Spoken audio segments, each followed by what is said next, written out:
Thank you, Mr. Speaker, and thank you to the Chairman of the Rules Committee, Mr. Dreyer, for allowing me to speak on this topic. We have an obligation to ensure that government doesn't default on its debt for the first time in history.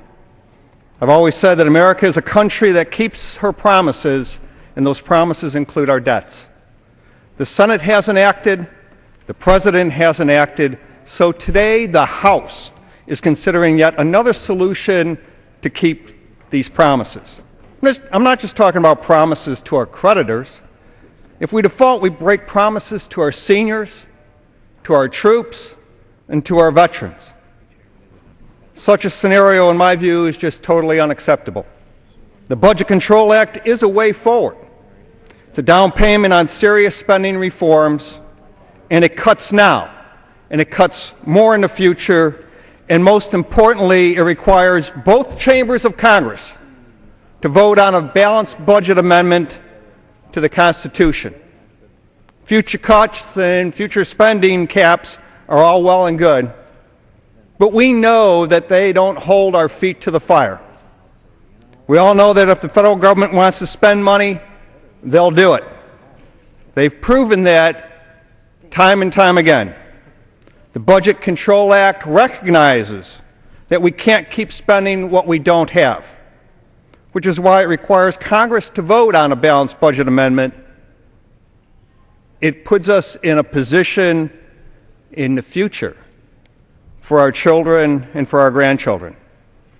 It's a new promise to the American people, a promise that we're going to do better. It's a promise that we'll only spend what we collect. President Obama says he wants a balanced approach. What we want, what the American people want, is a balanced budget. The President has done plenty of telling us what he won't do. What President Obama hasn't told us is what he would do.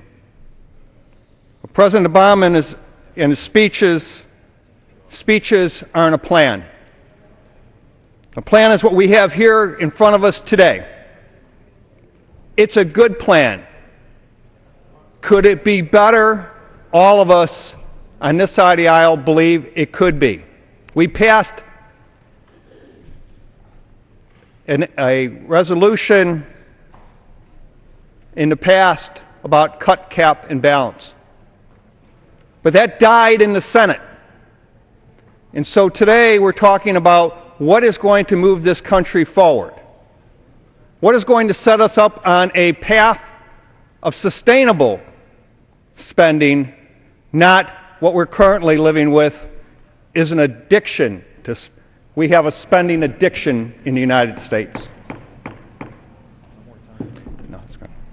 Gentleman's time has expired. One more time? Yes, 30 seconds. Speaker, I'm very happy to yield my friend from Spring Hill an additional 30 seconds. The gentleman's recognized for 30 seconds. A plan is what we have here in front of us today. It's a new way forward, and I hope my colleagues on both sides of the aisle recognize that and move with us.